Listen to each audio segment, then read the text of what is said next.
Film की शुरुआत में हम पूरे शहर को क्रिसमस की वजह से सजा हुआ देखते हैं। सारे घर चमकती दमकती नजर आ रहे थे। जो नजारा बेहद ही खूबसूरत लग रहा था। यही एक घर ऐसा था जो सजा हुआ नहीं था, जिस घर में हम 3 बच्चों के साथ उनके डैड को देखते। बच्चे अपने डैड से नाराज हो रही थी और साथ ही काफी उदास भी थे, क्योंकि आज क्रिसमस के दिन भी वो अपने बच्चों के साथ वक्त गुजारने की बजाय काम पर जा रही थी। उनकी बातों से हमें पता चलता है कि बच्चों की माँ की मौत हो गई है और अब उनके डैड भी जा रहे हैं। तो उनका ख्याल रखने के लिए एक बूढ़ी औरत को बुलाया जाता है जो उनकी देखभाल करे और बच्चों की उदासी दूर करने के लिए बूढ़ी औरत उन्हें एक प्यारी सी कहानी सुनाती है, बिल्कुल वैसी ही जैसे मैं आपको सुना रही। कहानी एक छोटे बच्चे की है जो एडवेंचर पे गया था, मतलब अपने सफर पर, जो खूबसूरत होने के साथ साथ काफी कठिन भी था। तो अब उस कहानी में हम बर्फीले इलाके में एक काफी बड़ा जंगल देखते हैं जो बर्फ से ढका हुआ था। यही वो बच्चा निकोलस अपने डैड के साथ रहता था। ये दोनों जब लकड़ियाँ काटने जंगल में जाते हैं तो सामने से एक काफी बड़ा भालू इन्हीं की तरफ आ रहा था।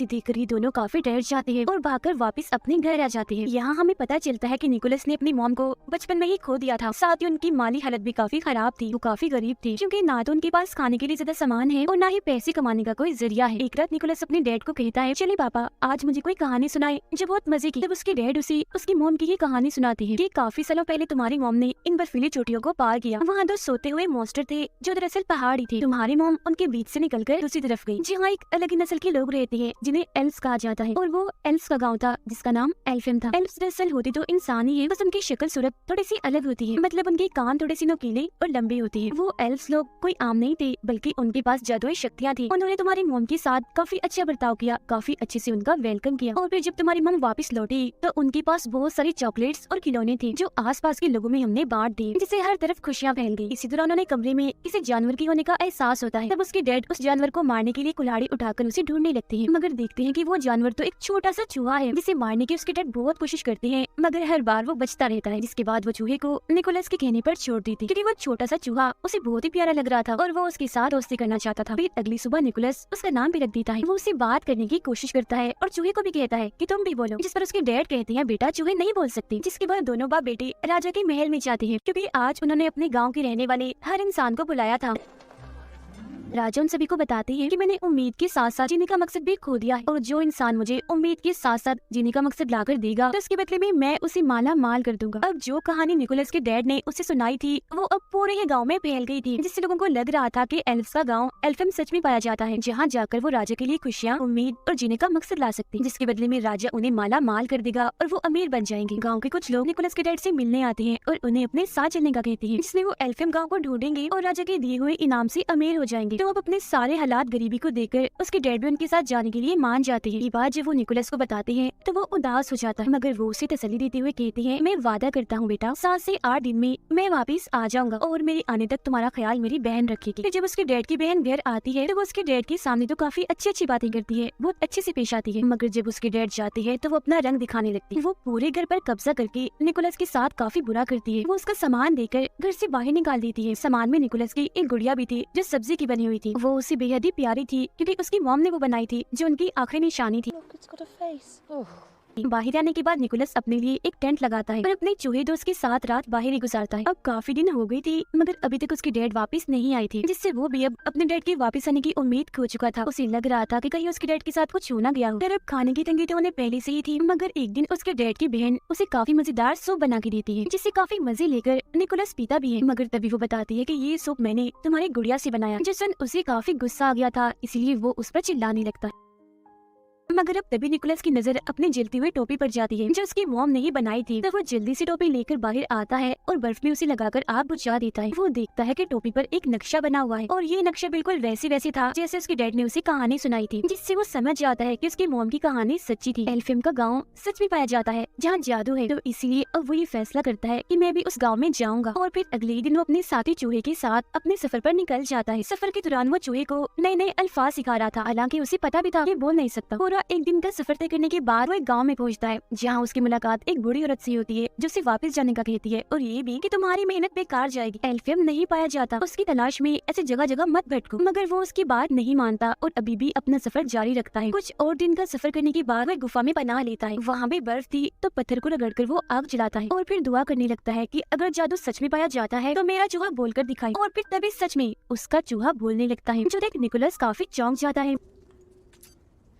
Boy, tree, वो हैरान तो था ही, मगर अब उसका जादू पर पक्का यकीन बन गया था। और अब तो उसका चूहा दोस्त इतना बोल रहा था कि उसे सफर में अकेलापन महसूस नहीं हो रहा था। फिर जब ये लोग जंगल में से गुजर रही थी तो एक बारहसिंगा हिरन इन पर हमला कर देती है। तब उससे बचने के लिए निकोलस जल्दी से पेड़ पर चढ़ जाता है और ऊपर से देखता है कि उस हिरन के अंदर तो एक तीर घुसा हुआ है। जब भी तो इतनी बेचैन है, इसीलिए वो फौरन पेड़ से नीचे उतरकर हिरन के पास आता है। पहले वो उसे प्यार करता है और फिर उसके अंदर घुसा तीर निकाल देता है, जिससे उस हिरन को सुकून की सांस आती है, क्योंकि पहले उसे काफी दर्द हो रही थी। क्योंकि निकोलस ने उसकी जान बचाई थी तो हिरन उसे प्यार से देखती है, जिसके बाद वो यहाँ से जाने लगता है। मगर काफी आगे जाने के बाद वो देखता है कि हिरन भी उसके पीछे पीछे आ रही है। तब निकोलस उसे अपने साथ आने से मना कर देता है। कहता है, मैं सिर्फ ये जानता हूँ कि मेरी मंजिल कहाँ है, मगर वहाँ जाने तक कितना वक्त लग जाएगा ये मैं नहीं जानता। तो अगर तुम हमारे साथ आओगी तो भूख से मारी जाओ। मगर वो हिरन खाने की नहीं बल्कि प्यार की भूखी थी, इसीलिए अभी भी वो उसका पीछे नहीं छोड़ती। निकोलस उसे अपने ग्रुप में शामिल करके अपनी मर्जी से उसका नाम रख देता है। वो नाम एक जगह का था जहाँ जाना उसे काफी पसंद था। फिर वो आगे का सफर हिरन पर बैठ कर करता है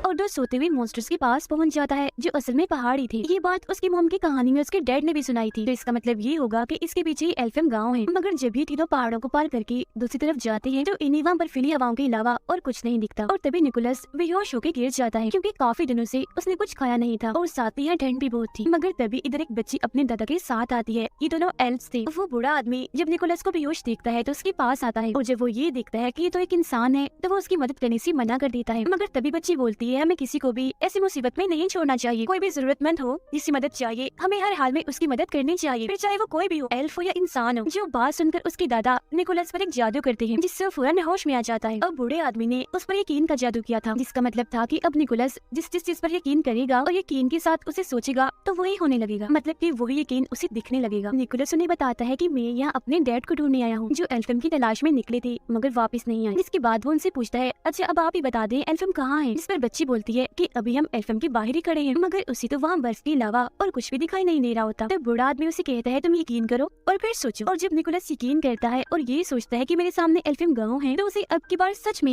एल्फियम गांव दिखने लगता है। अंदर आने के बाद ये लोग एक खुफिया रास्ते से उसे एक पार्टी में लेकर जाते हैं, जहाँ सब लोग नाच रहे थे और खाने की मजे मजे की चीजें भी इधर पड़ी हुई थी, जिनमें मीठी और बच्चों की चीजें ज्यादा थी, क्योंकि आज दरअसल यहाँ क्रिसमस होती है। चूहा तो यहाँ का माहौल देखकर बहुत ही खुश होने लगता है और खाने की चीजों में घुसकर खूब मजे करता है। मगर तभी इसी बीच एल्फ्स की रानी वहाँ आ जाती है और सब कुछ तबाह कर देती है, क्योंकि उसने सबको पार्टी करने से मना किया था। वजह ये थी कि सभी एल्फ्स काफी दुखी थे, क्योंकि इंसानों ने उन्हें धोखा दिया था। वो एक एल्फ बच्ची को अगवा करके अपने साथ ले गई थी। ये सुनकर निकोलस उठता है तो रानी उसे देखकर और भड़क जाती है, कहती है, ये क्या, अभी भी हमारे गाँव में एक इंसानी बच्चा है, ये क्या हो रहा है इधर। वो निकोलस से पूछती है, क्या कर रहे हो यहाँ, और वैसे तुम इधर आई क्या करने हो, एक और बच्चे चुराने आई हो। जो सुनकर निकोलस उन्हें बताता है, नहीं रानी जी, मैं किसी बच्चे को अगवा करने नहीं आया, बल्कि अपने डैड को ढूंढने आया हूँ, क्योंकि वो एल्फियम गाँव की तलाश में निकली थी। और आप फिक्र मत कीजिए, मैं आपसे वादा करता हूँ कि वो एल्फ बच्चा जिसे इंसान अगवा करके ले गए हैं उसे मैं वापस जरूर लेकर आऊंगा। मगर रानी उसकी एक नहीं सुनती और सजा देने के लिए उसे एक मीनार की चोटी में कैद कर देती है। यहाँ उसकी मुलाकात एक उड़ने वाली एल्फ से होती है, जो दरअसल एक एल्फ परी थी। उसे पटाखे फोड़ने का बहुत शौक था। उसके पास जादू था जिसकी मदद से वो हवा में पटाखे फोड़ा करती थी, और एक अच्छी बात, वो हमेशा सच बोलती थी। अब निकोलस उसे बताता है कि मेरी मॉम भी यहाँ एल्फियम आई थी, उनके साथ तो यहाँ के लोगों ने बहुत अच्छा सलूक किया था, काफी अच्छे से उनका वेलकम किया था। मगर रानी ने तो मुझे यहाँ इस मीनार में कैद कर दिया है और मुझे अपने डैड को ढूंढना है, तो प्लीज मेरी मदद कर दो ना यहाँ से निकलने में। इस पर वो मान जाती है। मगर तभी इधर एक काफी बड़ा मॉन्स्टर आ जाता है, जो पहले सो रहा था और अब इन दोनों की आवाजों से उसकी आंख खुल गई थी। वो जैसे एक इंसान इन्हें निकोलस को यहाँ देखता है तो उसे पकड़ लेता है, क्योंकि वो उसे खाने का सोच रहा था, जो देखकर तो निकोलस की हालत खराब हो जाती है। तो वो परी एल्फ उसकी जान बचाने के लिए मॉन्स्टर के मुंह में एक जलता हुआ पटाखा डाल देती है, जिससे वो मॉन्स्टर किसी गुब्बारे की तरह फट जाता है और वो निकोलस को लेकर यहाँ से उड़ जाती है। वो दोनों फिर एक घर की छत पर आके गिरते हैं, जिन्हें रानी की गार्ड देख लेती है। तब उनसे बचने के लिए वो निकोलस को यहाँ से ले जाने लगती है। इसी भागम भाग में निकोलस एक क्लास में घुस जाता है, जहाँ की टीचर एक इंसान को देखकर काफी हैरान थी और फौरन गार्ड्स को यहाँ बुलाने लगती है। मगर तभी वो टीचर को समझाता है कि आप इंसानों को इसीलिए बुरा समझते हैं ना कि वो एल्फ बच्ची को अगवा करके ले गई। मैं वादा करता हूँ कि उस बच्ची को वापस जरूर लेकर आऊंगा। जो सुनकर वो टीचर निकोलस को एक खुफिया रास्ते से भगा देती है। इतनी ही देर में इधर उसके हिरन दोस्त भी आ गई थी, जिस पर निकोलस और एल्फियम परी बैठकर यहाँ एल्फियम गाँव से निकलने लगती। जिस दौरान गार्ड भी उनका पीछा कर रही थी, तब उनका ध्यान भटकाने के लिए एल्फ परी बार बार पटाखे फोड़ने लगती है। मगर जब वो देखती है कि बाहर जाने का दरवाजा बंद हो रहा है, तो वो खुद अंदर ही रुककर निकोलस को यहाँ से भगा देती। काफी मीलों का सफर तय करने के बाद भी निकोलस को उस अगवा हुए एल्फ बच्चे का कोई नामो निशान नहीं मिलता। फिर जब वो गॉड से दुआ करता है कि मुझे कोई रास्ता दिखाएं, तो तब उसे जंगल में एक गोल्डन रंग की रस्सी बंधी हुई दिखती है, जिसका पीछा करने पर वो एक पिंजरे तक पहुंचता है। इसमें और कोई नहीं बल्कि वो एल्फ बच्चा कैद था। अब इससे पहले वो उसे यहाँ से निकालता, तब इधर कुछ लोग आ जाते हैं जिनमें निकोलस के डैड भी थे। वो अपने डैड से गले मिलता है और कहता है कि हमें इस एल्फम बच्चे को वापस छोड़ना होगा, जिस पर उसके डैड समेत सब लोग मना कर देते हैं। कहते हैं कि नहीं, हम इसे वापस नहीं दे सकते, क्योंकि हो सकता है कि राजा इसे देखकर खुश हो, इससे उन्हें उम्मीद और जीने का मकसद मिले, जिसके बदले में वो हमें ढेर सारा पैसा देंगे। तो इसीलिए अब ये निकोलस को भी पेड़ से बांध देते हैं। उसे उसके डैड ही बांध रहे थे, जिस दौरान चूहा उनसे बोल रहा था, उन्हें ऐसा करने से मना कर रहा था। अब चूहे को बोलता हुआ देखकर वो भी काफी हैरान थे। सबके सोने के बाद उसके डैड उसके पास आते हैं और वो निकोलस के साथ साथ उस एल्फ बच्चे को भी पिंजरे से आजाद कर देते हैं और बताते हैं कि उन सबके सामने मैं तुम्हारी मदद नहीं कर सकता था, इसीलिए मैंने तुम्हें बांध दिया था। अब इससे पहले वो यहाँ से निकलते सारे लोग जाग जाते हैं और तीरों से उन पर हमला कर देते हैं। अब हिरन के ऊपर निकोलस और वो एल्फ बच्चा बैठा हुआ था। हिरन के पीछे एक बग्गी बंधी हुई थी जिसमें उसके डैड बैठे हुए थे, जिस वजह से हिरन तेजी से नहीं दौड़ पा रही थी। तभी निकोलस को याद आता है कि मुझ पर तो यकीन का जादू हुआ है, यानी मैं जो भी यकीन करके सोचूंगा वो पूरा हो जाएगा। तो वो हिरन पर हाथ रखकर उसे उड़ने का कहता है। हिरन थोड़ा सा ऊपर उठती तो है, मगर वजन ज्यादा होने की वजह से वो काफी ऊपर नहीं उड़ पाती और वापस से नीचे आ जाती। ये देखकर उसके डैड अपने बेटे निकोलस की जान बचाने के लिए अपनी बग्गी की रस्सी काट देते हैं और जाकर एक खाई में गिरते हैं, जिससे उनकी मौत हो जाती है, जो देख उसे काफी दुख होता है। इसके बाद हिरन निकोलस और अगवा हुए एल्फ बच्चे को एल्फेम पहुंचा देती है। अब क्योंकि निकोलस ने अपना वादा पूरा कर दिया था, यानी उस बच्चे को वापस लाने का, तो ये देखकर एल्फेम की सारे लोग काफी खुश हो जाती हैं और उस बच्चे का डैड निकोलस को ढेर सारे खिलौने देता है, जिससे उसे बहुत खुशी मिलती है। मगर खिलौनों को देखकर उसे ख्याल आता है कि क्यों न मैं भी क्रिसमस के मौके पर सब बच्चों में खिलौने और चीजें बांटकर खुशियाँ फैलाऊं। इसीलिए वो सभी एल्फ से कहता है कि आप यहाँ जो कुछ भी बनाते हो, इन्हें खिलौने, खाने पीने की चीजें मेरे लिए आप वो बहुत सारे बना दी, ताकि मैं उन्हें बच्चों में बांटकर खुशियाँ फैला सकूं। तब उसकी बात सुनकर सारे लोग खिलौने और खाने पीने की चीजें, चॉकलेट्स, कैंडीज वगैरह बनाने में लग जाते हैं और बहुत सारा सामान वो बना भी लेते हैं, जिसे काफी बड़े थैले में डालकर निकोलस को देते हैं, जो लेकर वो यहाँ से जाने लगता है। अभी वो थोड़ा आगे गया ही था कि तभी इधर रानी आ जाती है और उसे रोकने के लिए अपना जादू करती है और उसे उल्टा लटका देती है, क्योंकि वो इंसानों को पसंद नहीं करती थी। उसका मानना था कि इंसान मतलब ही होते। मगर तभी रानी की नजर निकोलस के गले में लटके लॉकेट पर जाती है, जो उसकी मोम का था। निकोलस ये बात रानी को बताता है कि ये मेरी मोम का है, तो वो उसे नीचे उतारती है। वो जज्बाती हो गई थी और कहने लगती है कि काफी सालों पहले तुम्हारी मॉम इधर आई थी, हम दोनों बहुत अच्छी दोस्ती थी, मगर जब वो यहाँ से गई तो बहुत सारे खिलौने और चॉकलेट्स लेकर गई। साथ ही जाने से पहले उन्होंने ये वादा किया था कि मैं वापस आपसे मिलने आती रहा करूंगी, मगर आज काफी साल हो गए हैं वो कभी भी नहीं आई। जिस पर निकोलस बताता है कि वो आती जरूर, मगर जब मेरी मॉम यहाँ से गई, एक बीमारी की वजह से उनकी मौत हो गई। ये सुनकर रानी समेत सभी लोग काफी हैरान और दुखी हो गई थी। रानी को यकीन आ गया था कि सब इंसान एक जैसे नहीं होते, मतलब अगर इंसान बुरे होते हैं तो उनमें से कुछ अच्छे भी होते, इसीलिए वो उसे तोहफे से भरा हुआ थैला ले जाने देती है। निकोलस चीजों से भरा थैला लेकर हिरन पर बैठता है और उड़ जाता है और सीधा आता है राजा के महल में, जहाँ राजा काफी उदास थे। वो राजा को खिलौनों की सूरत में खुशी और उम्मीद की किरण दिखाता है, जिसके बाद राजा और निकोलस हिरन पर बैठकर सब बच्चों के घर जाते हैं और उनके पास खिलौने और चॉकलेट्स, कैंडीज रखते हैं, क्योंकि जब बच्चे सुबह उठकर अपने खिलौने देखकर खुश होंगे तो बच्चों की वो खुशी